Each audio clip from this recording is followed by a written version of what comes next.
These are the methods which a couple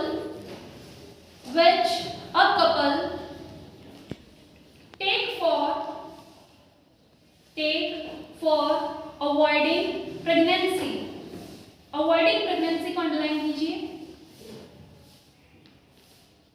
So when we are using these contraceptive methods, a couple do not have pregnancy in nearby future. Pregnancy को avoid करने के लिए जिन methods, अगर वो अपना second baby plan नहीं करना चाहते हैं, maybe first ही ना plan करना चाहते हो, so these are the methods which will be useful to that couple. Got it?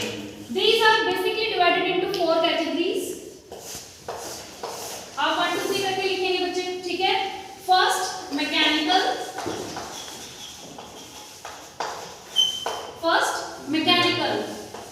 Example: condoms, diaphragm.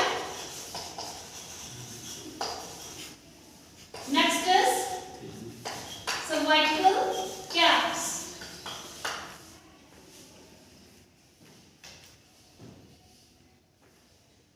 Second one,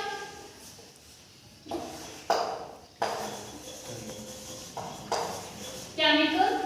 Example: oral pills, hormones,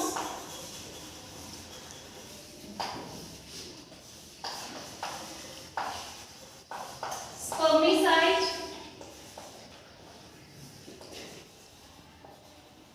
creams.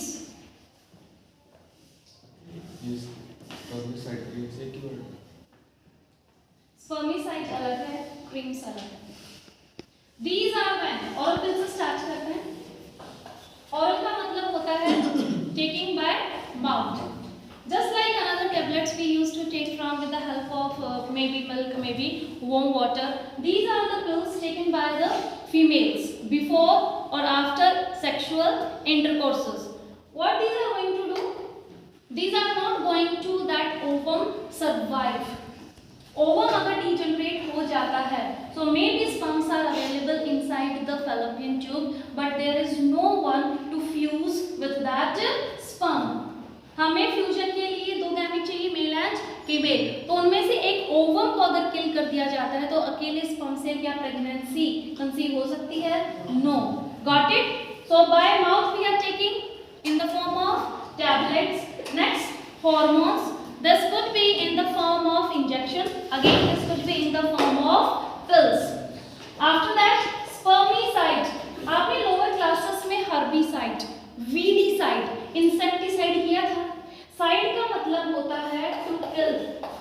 To kill. And these are the jellies, these are the creams which we used to apply to kill sperms. To kill sperms. Means inside the vagina, inside the cervix, if there is application of these jellies and the creams, the semen will be there. The semen will be there, but who is not going to survive? Sperms. ठीक है, उसके लिए हम एक poisonous medium को ready कर देते हैं, and when they will be continuing their locomotion, these will be getting killed before reaching to the ovum. Ovum से पहले ही उनको kill कर दिया जाता है. तो ये सारे क्या हैं? हम किनकी हेल्प ले रहे हैं? केमिकल्स की. इसलिए सारे मेथड किस में आते हैं? Chemical contraceptive method. Third,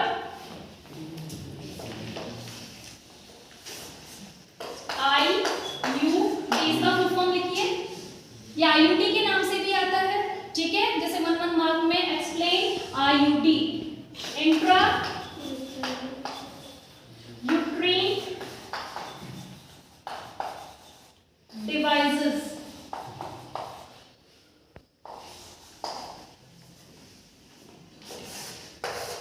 When we have drawn the diagram of female reproductive system, इस मार्क्स को नीचे उतार लीजिए, and I am just avoiding.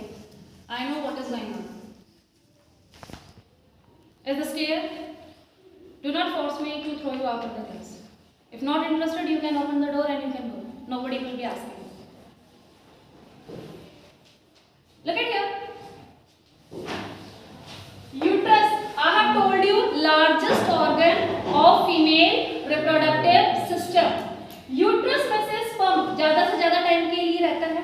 नीचे क्या होता है? Curved area, cervix. Outer most is vagina. तो यूट्रस में एक कॉपर टी नाम की ऐसी लूप्स होती हैं, और ये जो कॉपर टी, इसका टी शेप परमानेंटली किसको ध्यान में रख के बनाया गया है, यूट्रस की शेप को, क्योंकि एक फैलोपियन ट्यूब इस साइड निकली हुई है, एक इस साइड, जैसे टी जंक्शन आता है रोड पे भी, यस और नो, दो रोड और एक सीधा निकल जाता है, इसीलिए टी शेप ही हमने चूज किया है। एक इसको यूट्रस में इंसर्ट यहाँ पे किया जाता है, दोनों साइड इसकी एक एक आर्म निकली हुई है, एक लॉन्गिट्यूडनल है, and it is made up of copper, made up of copper. अगर यूट्रस में कुछ ऐसा है, जनरली हम हरियाणा में, पंजाब में भी करते हैं, पानी को हेल्दी जब माना जाता है अगर हम उसको किसी तांबे के या कॉपर के बर्तन में स्टोर कर देते हैं।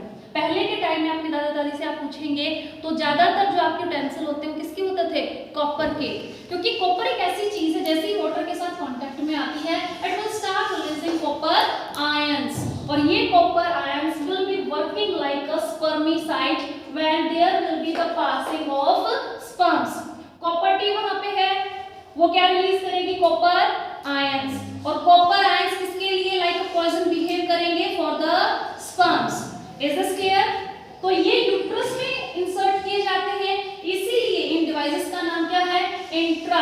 इंट्रा का मतलब होता है इनसाइड, दो टर्म होती है, एक होता है इंट्रा, एक होता है इंटर। इंटर होता है बीच में, inter molecular space, inter cellular space, दो सेल के बीच में। अगर हम इंट्रा सेलुलर बोले सेल के अंदर, तो ये किसके अंदर है, यूट्रस के अंदर, इसलिए इनको क्या बोलते हैं, IUD। Example copper T, got it? इसका शेप ऐसा क्यों है, और वो स्पर्म्स को कैसे रोकता है, by killing them. How it is going to release the copper ions. Fourth one is, that was third, fourth one is surgical.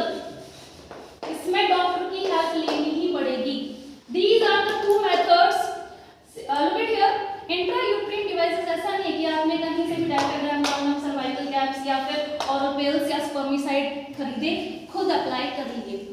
दो मेथड जो लास्ट के हैं, इंट्रायूट्रीन, सर्जिकल, इसमें आपको एक्सपर्ट टेक्निक्स या मैनुअल पावर डॉक्टर्स की requirement होती है, ये हम खुद से अपनी बॉडी पे परफॉर्म नहीं कर सकते। जो सबसे ज्यादा हार्मफुल होता है वो होता है केमिकल, क्योंकि केमिकल में ज्यादातर देखा जाता है इसके साइड इफेक्ट सबसे ज्यादा होते हैं। इसमें कोई साइड इफेक्ट्स नहीं है, इसमें साइड इफेक्ट्स होते हैं but depending upon person to person. कई फीमेल्स में हार्मोनल चेंजेस भी आ जाते हैं, and this is very special one as it is irreversible.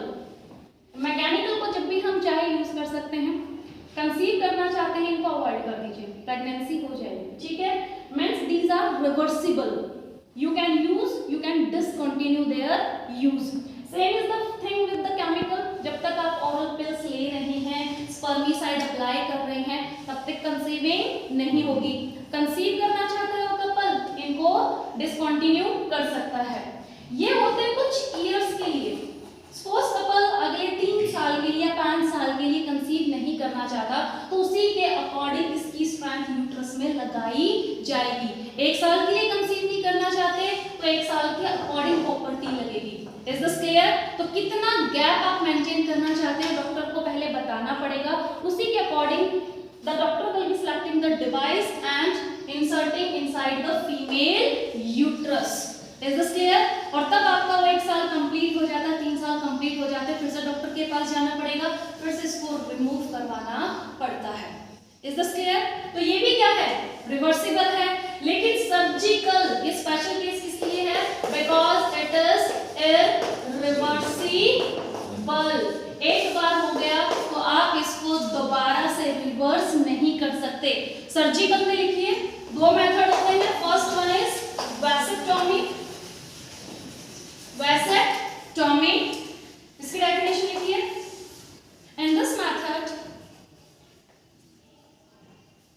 Vas deferens,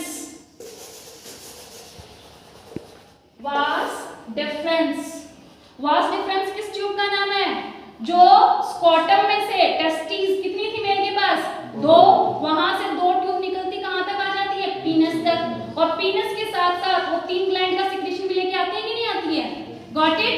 तो इस ट्यूब को, यानी ये टेस्टिस थी, ये यहाँ से दो ट्यूब निकल रही थी, पीनस के अंदर आने से पहले इनको कट कर दिया जाता है।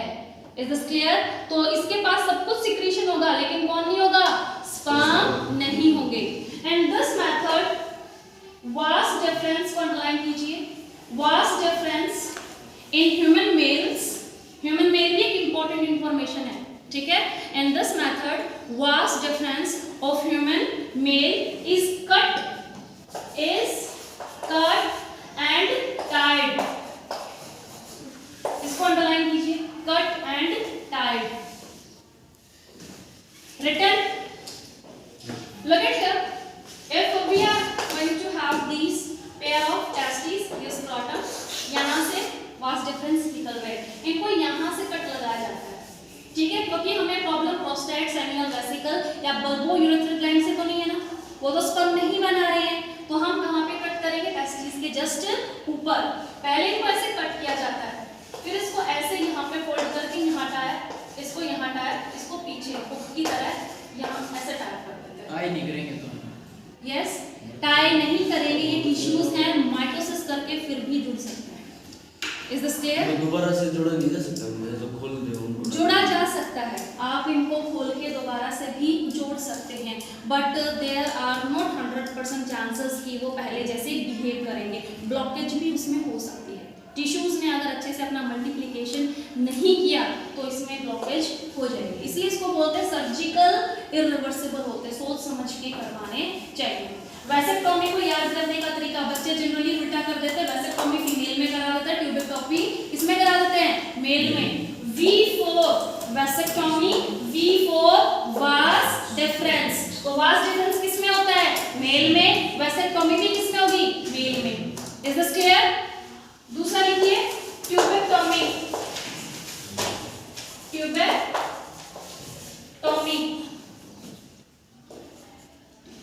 सेम वही डेफिनेशन रहेगी, हम सिर्फ कुछ वर्ड्स को चेंज करने वाले हैं। And this method vast difference की जगह क्या आ जाएगा? Fallopian tube. Look at the spelling,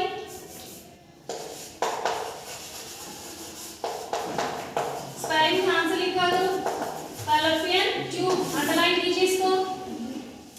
तो वास्ट डिफरेंस की जगह हमने कौन सा वर्ड डाल दिया यहाँ पे? Fallopian tube. ह्यूमन मेल की जगह क्या आ जाएगा? Human females.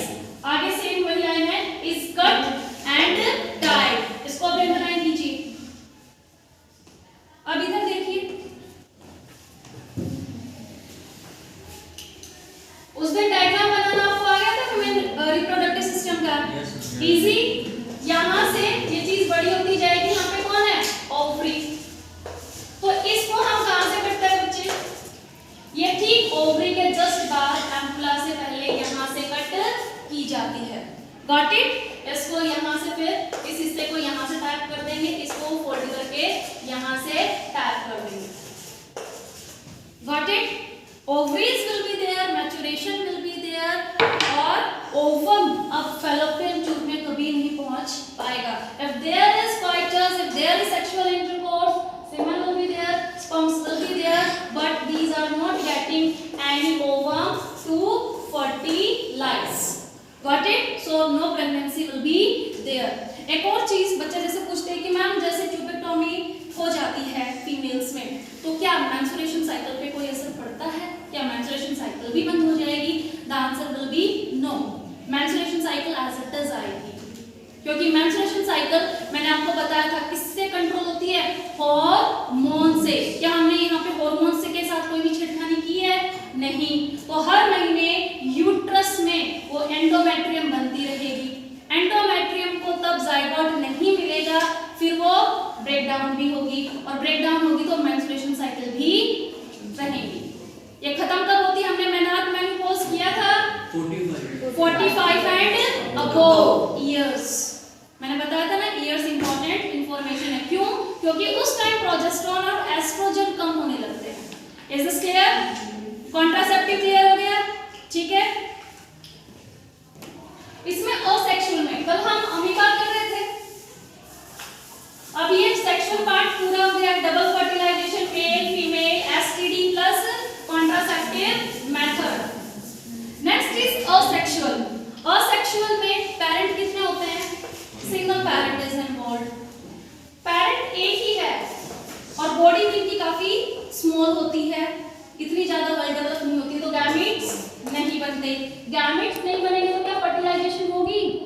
फर्टिलाइजेशन या फ्यूजन भी नहीं होगा, और फर्टिलाइजेशन नहीं हुई तो क्या जाइगोट बनेगा? जाइगोट भी नहीं बनेगा, और जाइगोट नहीं बनता तो वेरिएशन भी नहीं आती। ये थे असेक्सुअल के कुछ points. Single parent, no gametes, no fertilization, no zygote, no variation. सबसे पहले अमीबा का दे रखा है। अमीबा में जो डायग्राम है, एनसीईआरटी में डायग्राम है अमीबा का, बाइनरी फिजन का, is it there? Look at here, वो डायग्राम आपको बनाना कैसे, क्योंकि वहां पे लेबलिंग नहीं है। अमीबा जब अपना बाइनरी इसको क्यों कहते हैं? बाय का मतलब क्या होता है? टू, फिजन का मतलब टू स्प्लिट, तो एक सेल कितने में स्प्लिट हो रहा है? दो में, इसीलिए इस असेक्सुअल रिप्रोडक्शन का नाम क्या है? Binary fission. मैथमेटिक्स में भी तो करते हैं ना, क्वाड्रेटिक इक्वेशन, बाइनरी इक्वेशन, और ये पॉलिनोमियल्स, बाइनोमियल्स, यस और नो। तो यहाँ पर बच्चे सबसे पहले चेंज कहाँ आता है? चेंज आता है न्यूक्लियस में, क्योंकि ये जो बाइनरी फिजन है ये दो स्टेप में होता है। फर्स्ट स्टेप होता है nuclear division, second is cytoplasm division. Membrane को कुछ नहीं होगा, न्यूक्लियस साइज में इंक्रीज करेगा। पहले इसके पास मान लो 10 क्रोमोसोम थे, यहाँ पे कितने हो चुके हैं? 20। दूसरे सेल में भी तो डालने हैं सेम, और फिर जाके तब ये जो न्यूक्लियस आके अपने शेप को इंक्रीज करेगा, तो जो प्लाज्मा मेम्ब्रेन है वो भी ऐसे इलोंगेट हो जाएगा। फिर थर्ड स्टेप में क्या होगा? इसमें और ज्यादा क्लीवेज आ जाएगी,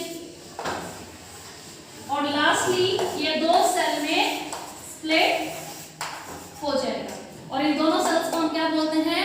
डॉटर सेल। तो क्या हमने पहले साइटोप्लाज्म का बंटवारा किया? नहीं, पहले हमने किसका बंटवारा किया? न्यूक्लियस। उसके बाद ये जो साइटोप्लाज्म है उसका बंटवारा होता है। Got it? नेक्स्ट टॉपिक करते हैं मल्टीपल फिजन। नाम से ही पता चल रहा है, और मल्टीपल का बेस्ट एग्जांपल क्या है? प्लाज्मोडियम। प्लाज्मोडियम से क्या होता है? क्या होता है? मलेरिया। कल हमने इसके कुछ क्वेश्चंस डिस्कस किए थे। Have I told you regarding that questions? लेशमेनिया के बारे में बताया था। लेशमेनिया बाइनरी फिजन में बहुत ज्यादा क्या चीज कॉमन है? लेशमेनिया भी कौन सा रिप्रोडक्शन करता है? Binary fission. लेकिन यहाँ अमीबा का कोई प्लेन नहीं है, वो ऐसे भी स्प्लिट हो सकता है, वो ऐसे भी स्प्लिट हो सकता है, लेकिन लेशमेनिया बनाना जैसे इलोंगेटेड स्ट्रक्चर होता है। Got it? यहाँ से इसके फ्लैजिला निकले रहते हैं। ये जब बाइनरी फिजन करेगा, ये अमीबा की चीटिंग नहीं कर सकता। इसमें बाइनरी फिजन होगा तो ऐसे लॉन्गिट्यूडिनली होगा, वर्टिकली बीच में से कटेगा। Is this clear? तो binary fission amoeba, binary fission leishmania. Difference क्या है? No plane is there, no fix orientation, और लेशमेनिया में लॉन्गिट्यूडिनल जो इसकी ओरिएंटेशन होती है वो क्या होती है? फिक्स। केले को अगर आप छिलोगे लॉन्गिट्यूडिनली छिलते हो, यस और नो, तो ये स्प्लिट भी ऐसे होगा। अमीबा कहीं से भी स्प्लिट हो सकता है, किसी भी डायरेक्शन में, कोई प्लेन फिक्स नहीं है। लेशमेनिया से क्या होता है? काला jar. Is this clear? Plasmodium की बीमारी याद रखना, दिस इज मलेरिया। रिप्रोडक्शन कौन सा होता है? मल्टीपल। और किसके अंदर होता है? RBC के अंदर।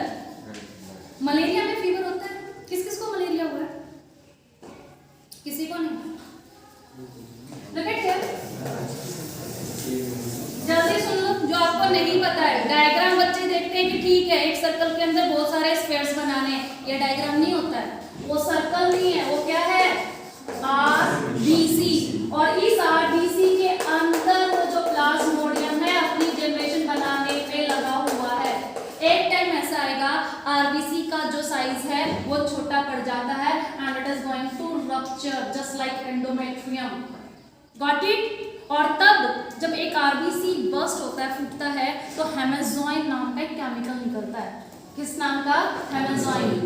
जिसको मलेरिया होता है उसको फीवर तो आता है, लेकिन उसके साथ साथ चिलिंग्स भी आती है। चिलिंग का मतलब क्या है? शिवरिंग्स, सर्दी ज्यादा लगती है। इनडायरेक्टली वो किस कारण हो रही है?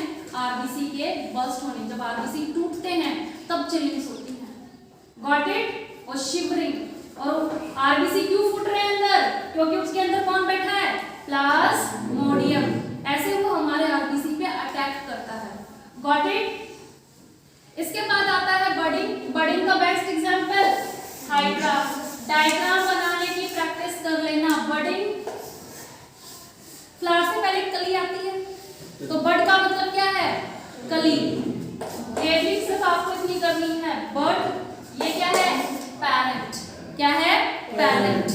थोड़ा सा फिर मैच्योर होगा, सेकंड डायग्राम में आप इसको मैच्योर दिखा दोगे। Got it? लेकिन न्यूट्रिशन किससे लेगा? ये पैरेंट से। अभी वो बच्चा जब तक अंदर रहता है यूट्रस में, अपनी मदर के प्लेसेंटा से न्यूट्रिशन लेता है, बाहर तो नहीं निकलता ना। बोले तब तक मुझे डेवलप होने दो, तब मैं बाहर आके अपना देखूंगी।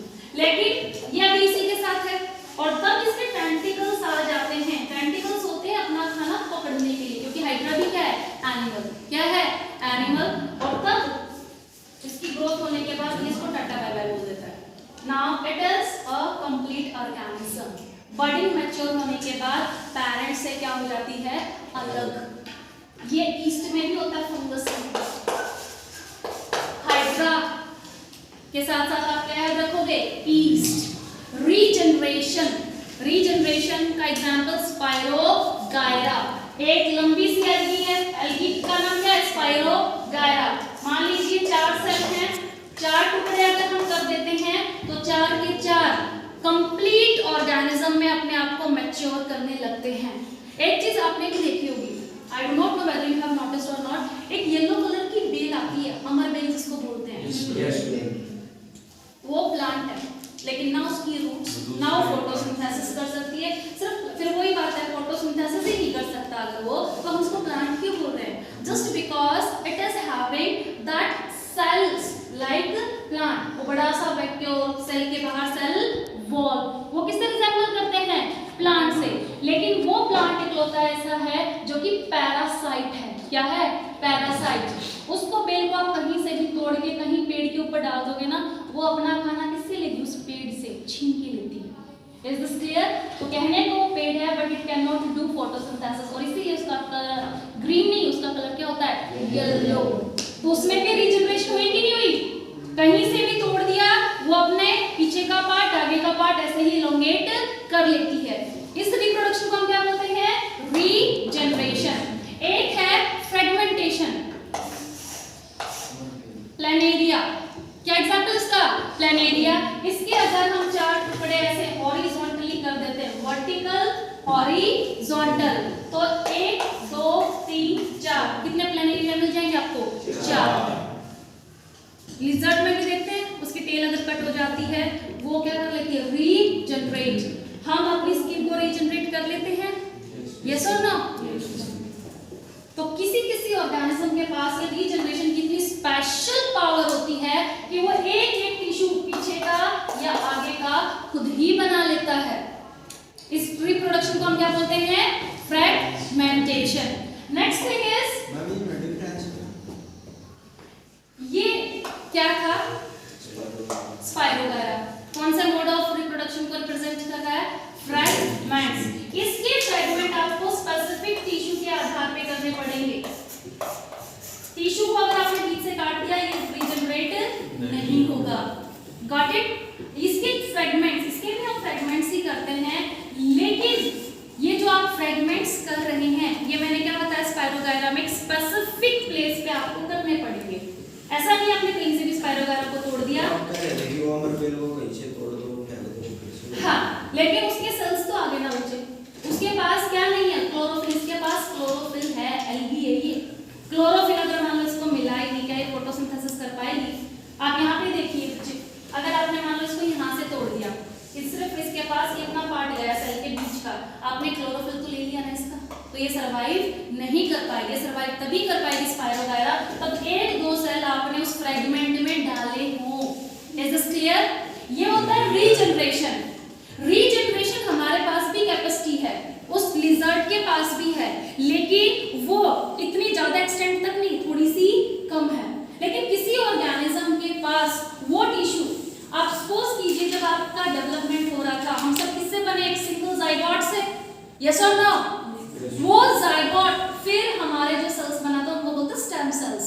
टेक्निक है। कई जो एडवांस वेस्टर्न कंट्रीज होती हैं बच्चे की स्टेम सेल निकलवा के यूट्रस से उनको लिक्विड नाइट्रोजन में फ्रीज कर देते हैं।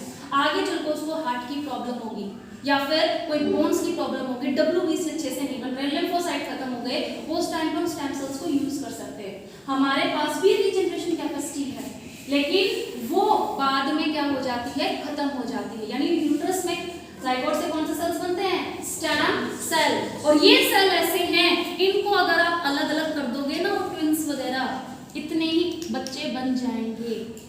तो इस कैपेसिटी को, ये कैपेसिटी अलग अलग है। इसने क्या किया, अपना माइटोसिस करके अपनी बॉडी बनाई, क्या करके, माइटोसिस, और वहां पे टिश्यूज, एक एक टिश्यू दूसरे टिश्यू को बनाने के कैपेबल होते हैं। उन्होंने माइटोसिस भी की, उन्होंने मियोसिस भी की है। माइटोसिस मियोसिस का आपका बेस क्लियर होना चाहिए पहले। Got it? माइटोसिस का मतलब है एक सेल दो में स्प्लिट हो जाता है, अपने नंबर को बढ़ाता है। आपकी बोन हाइट के साथ इंक्रीज हुई, हर एक सेल ने क्या किया है, माइटोसिस। क्या किया है, माइटोसिस। तो ये डिफरेंस है, फ्रेगमेंट्स, लेकिन ये क्या है, रीजनरेशन। एक एक टिश्यू इतना स्पेशल है, नीचे की बॉडी के टिश्यू भी बना लेता है, ऊपर इसका माउथ चला गया तो माउथ के टिश्यू भी बना लेता है। और हमारे में भी रीजनरेशन कैपेसिटी मैंने आपको बता दी है, कब होती है, तब हम एम्ब्रियो से डेवलप हो रहे होते हैं। अगर आपके मदर फादर ने वो सेल अभी तक स्टोर करवाए होते तो फ्यूचर में आपको किसी ऑर्गन में, टिश्यू में कोई प्रॉब्लम होती ना, स्टेम सेल लिक्विड नाइट्रोजन से निकाले जाते हैं, आपकी बॉडी में डाले जाते हैं, और वो स्पेशल सेल्स ऐसे होते हैं वो बॉडी का कोई भी टिश्यू सेल बना सकते हैं। 5 साल के बाद आपके न्यूरॉन्स नहीं बनते हैं, इसलिए 5 साल के बच्चे की आप देखना लर्निंग कैपेसिटी, कैचिंग पावर बहुत ज़्यादा होती है, क्योंकि हर एक घंटे में उसके कुछ थाउजेंड्स ऑफ न्यूरॉन बनते रहते हैं, वो जाल बिछता रहता है माइंड में।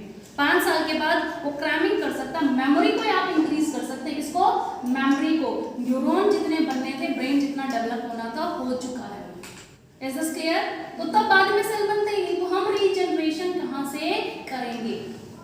क्लियर है? स्पोर फॉर्मेशन इसके बाद है। स्पोर फॉर्मेशन सबसे ज्यादा कौन करता है, राइजोपस है, म्यूकर है, ये सब क्या है, फंगस। क्या है, मैंने अभी भी आपको एग्जांपल दिया था कुछ दिन पहले। अगर आप अपने लंच बॉक्स को अभी बंद कर देंगे, 15 दिन बाद उसमें फंगस मिलेगा कि नहीं मिलेगा, क्योंकि वो अभी भी एयर में स्पोर हमारे बीच में है।